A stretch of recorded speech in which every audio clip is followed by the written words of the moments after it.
کہ ایک نوجوان کسی با پردہ عورت پر کہیں پر اس کی نگاہ پڑ گئی، تو اس نوجوان نے یہ ارادہ کیا کہ میں کسی طریقے سے اس لڑکی سے شادی کروں۔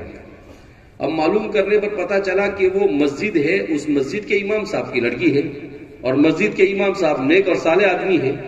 اب کہا کہ میں تو ایسا نیک صالح ہوں نہیں، تو مجھے تو وہ لڑکی دیں گے نہیں۔ تو اس نے کیا کیا، پہلی صف میں نماز پڑھنا شروع کر دیا۔ 1-1.5 سال تک پہلی صف میں برابر نماز پڑھے، قرآن پڑھے، یہ سب کچھ کرے۔ اس نے ایک قسم کا ڈھونگ کیا اس نے، تو امام صاحب کی نظر میں آیا کہ بھئی ہاں اچھا آدمی ہے۔ اس کے بعد اس کے والدین نے جب کہا کہ بیٹا شادی کرنے، تو کہا کہ امام صاحب کی لڑکی سے شادی کرو۔ تو امام صاحب کو جب پیغام دیا تو کہا کون بچہ؟ کہا کہ وہ پہلی صف میں جو نماز پڑھتا ہے، جو قرآن پڑھتا رہتا ہے۔ تو انہوں نے کہا ٹھیک ہے، اچھا ہے، بڑا نیک صالح بچہ ہے، شادی کر دو اس کے ساتھ۔ وہ شادی ہو گئی۔ شادی ہونے کے کچھ دنوں کے بعد اس نے داڑھی نکال دی، پھر کچھ دنوں کے بعد نماز پڑھنا شروع کر دیا۔ تو وہ بچی کیونکہ ایک عالم کے گھر سے تھی، لہذا اس نے کہا کہ بھائی یہ کیا ہے؟ تو پھر اس نے کہا کہ میں نے تو تم سے شادی کرنے کے لیے سب ڈھونگ کیے تھے، ورنہ میں کوئی نیک صالح آدمی ہوں نہیں۔ تو بچی نے کہا کہ ٹھیک ہے، اگر آپ نیک صالح نہیں ہیں تو میں آپ کے ساتھ زندگی نہیں گزار سکتی ہوں، میں چلی میرے گھر پر۔ یہ کہہ کر وہ گھر پر آ گئی، اپنے والد کو پورا قصہ سنایا اور کہا کہ میں اس نوجوان کے ساتھ رہ سکتی نہیں ہوں کیونکہ دین نہیں ہے۔ اور حضور نے فرمایا کہ شادی کی جاتی ہے یا تو مال کو دیکھ کر، یا حسن و جمال کو دیکھ کر، یا دین کو دیکھ کر، یا حسب و نسب کو دیکھ کر۔ میں نے اور آپ نے دین کو دیکھ کر اس کا شادی۔ اب جب اس کے پاس دین نہیں ہے تو میں کیوں اس کے پاس رہوں گی؟ یہ ہے تربیت۔ والدین نے گھر میں تربیت ایسی کی۔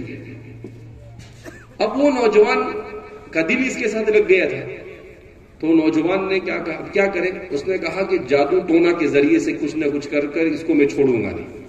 اب وہ جادوگر کے پاس گیا اور جادوگروں سے کہا کہ بھائی آپ جتنے پیسے چاہے دے دیں گے، لیکن آپ کچھ بھی کر کے یہ واپس میرے پاس آ جائے، ایسا کیجیے۔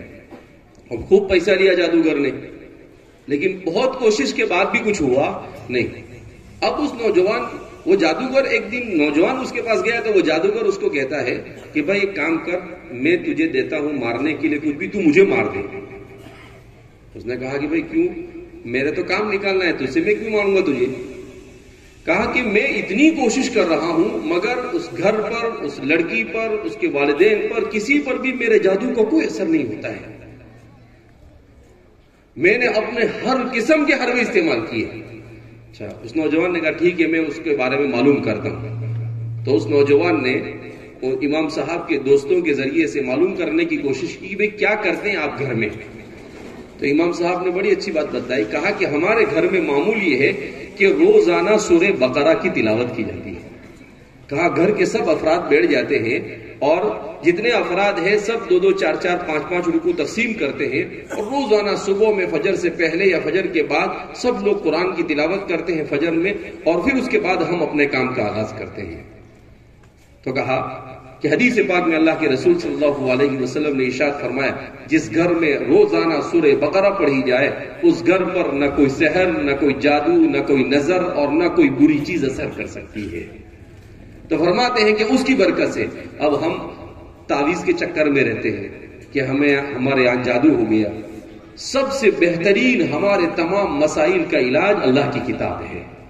ہم اپنے گھروں میں قرآن کو پڑھنا شروع کر دیں گے تو ہمارے آدھے مسائل نہیں، پورے مسائل حل ہو جائیں گے، دین اور دنیا کے تمام مسائل حل ہو جائیں گے۔